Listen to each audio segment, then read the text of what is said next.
Hi, I'm Arthur, and I'm FHE Engineering Manager here at Zama.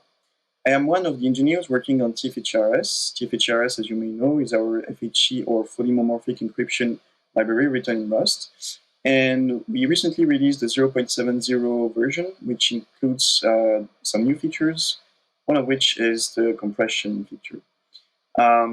Compression is very interesting for people doing FHE because ciphertexts are fairly large, and so if you need to send ciphertext back and forth between the client and the server, you need to be able to reduce the size.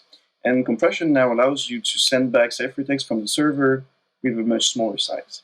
So here I have a small example drawn up from the high-level API of TFHE-rs, and if you know that that API, you are like right at home. We start by creating our configuration with the parameter sets we want to use. And then we enable compression with just specifying like the parameter set for compression. Then we generate our keys as we usually do, and we set our server key to be able to do some computations. Here we are encrypting different values with different types, and we are serializing those to show like the size of the ciphertext if we are not using compression. We also do some computation here and serialize to show that this result that's going to be serialized later can actually be serialized after computation, which was not really the case before. Here we compute the overall size of the uncompressed ciphertext to see how big it is, and we're going to print it in the terminal to see how much it is.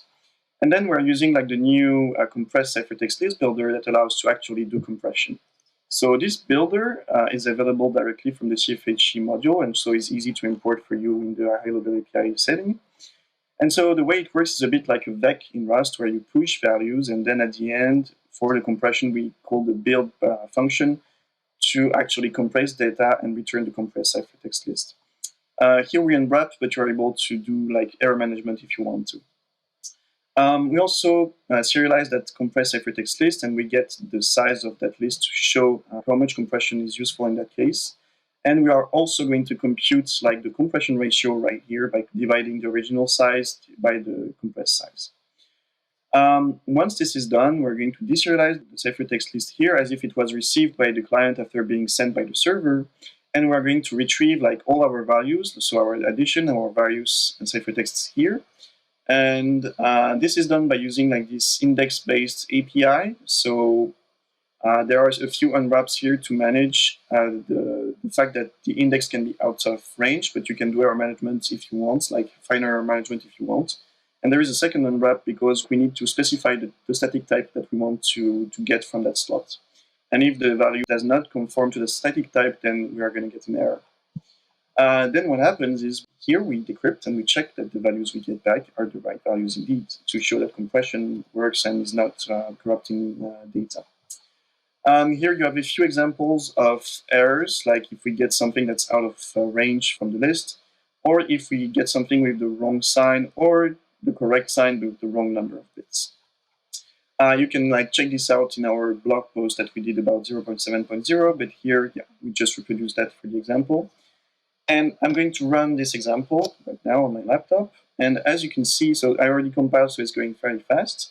And as you can see here, the uncompressed size of what we serialized is about 1 megabyte. Yeah, that's right, 1 megabyte. And the compressed size is about like 2 kilobytes. So the compression ratio is like about 530x. And with the parameters that we set up for the 2 parameters, we get up to a 2000x improvement in terms of like size used for storage. That's it for me.